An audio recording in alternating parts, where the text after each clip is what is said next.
Hi friends, நம்ம பார்க்க போகிற திரைப்படத்தோட பேர் உல்ஃபு. இதை டைரக்ட் பண்ணது வந்து ஷாஜி அசீஸ், ரைட்டிங் ஜிஆர் இந்துகோபன்றவர் பண்ணியிருக்காரு. படத்தில் நடித்தவங்க பார்த்திங்கன்னா அர்ஜுன் அசோகன், சம்யுக்தா மேனன், இர்ஷத்.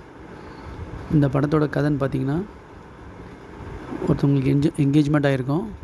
அந்த மாப்பிள்ளை வந்து பொண்ணுக்கு சர்ப்ரைஸ் கொடுக்கறதுக்காக அவங்க வீட்டுக்கு போவார். அந்த நைட்டு போவார் சஞ்சய்ன்ற கேரக்டர். ஸோ ஈர்ஷத்ன்ற ஜோன்ற கேரக்டர் நடிச்சிருக்காரு. அவர் நைட் போகும்போது பார்த்திங்கன்னா லாக்டவுன் அறிவிச்சிருவாங்க. ஸோ அந்த பொண்ணுக்கு வந்து பிடிக்காது, வீட்டிலேருந்து போயிடணும். அப்போ அந்த இடைப்பட்ட நேரத்தில் என்ன நடக்குதுன்றது தான் படத்தோட கதை. ஸோ அவர் வீட்டை விட்டு வெளியே வரும்போது மறுபடியும் போலீஸ் உள்ளே அனுப்பிச்சிடுவாங்க. ஸோ அப்போ அந்த வீட்டுக்குள்ளே என்னென்ன நடக்குது. அப்போ சம்யுக்தா மேனன் வந்து ஆஷான்ற கேரக்டர் நடிச்சிருக்காங்க. ஃபஸ்ட்டு ஒரு டாமினேஷனாக இருப்பார்.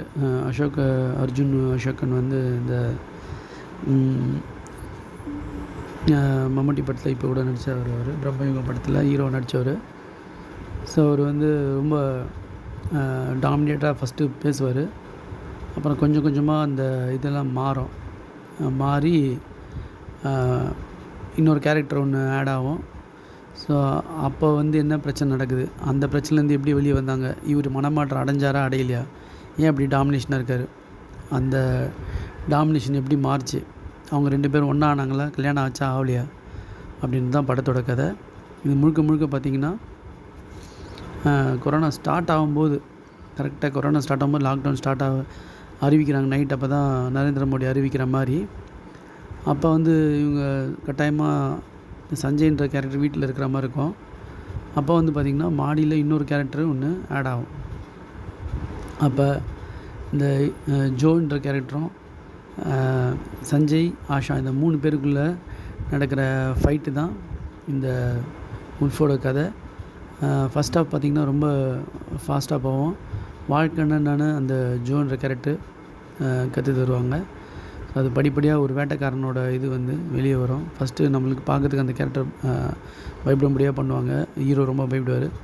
கடைசியில் அது வந்து வேறு மாதிரி எப்படி ஆகுதுன்றது தான் படத்தோட கதை. இது ஒரு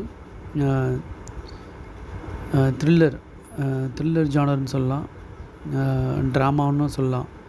ஸோ ஆக்டிங் வந்து பார்த்திங்கன்னா அர்ஜுன் அசோகன் நல்லா நடிச்சிருக்காரு. அந்த ஜோன்ற கேரக்டர் இர்ஷத்ன்றவர் நல்லா நடிச்சிருக்காரு. சம்யுக்தா மேனன் 3 பேருமே நல்லா நடிச்சிருக்காங்க. சமீபத்த மலையாள படமே பார்த்திங்கன்னா 3 பேர் 2 பேர். சமீபத்தில் வெளியே வந்த பிரம்மயுகம் கூட பார்த்திங்கன்னா மொத்தமே ஒரு 5 பேர் தான் படத்தோட கேரக்டரே. உடல்ன்ற படத்தில் பார்த்திங்கன்னா 3 பேர். இது மாதிரி ஒரு சின்ன கொஞ்சம் கேரக்டரை வச்சே ஒரு படத்தையே இப்போ அவங்க வந்து ஒரு முடிச்சிடறாங்கன்னு தான் சொல்லணும். த்ரில்லர் ஜானரில் ஒரு நிறைய பேர் மாசு ஹீரோ ஃபைட்டு தெலுங்கு படம் ஒரு மாதிரிலாம் இல்லாமல் அழகாக ஒரு சின்ன ஒரு இதுலேயே அவங்க முடிச்சிடறாங்கன்றது தான் அவங்களோட மெயின் ஹீரோவே. ஸ்கிரிப்டுன்றது தான் நம்ம சொல்ல வருது. இந்த படத்தை வந்து ஒரு வாட்டி பார்க்கலாம், வாட்சபிள் தான். நன்றி.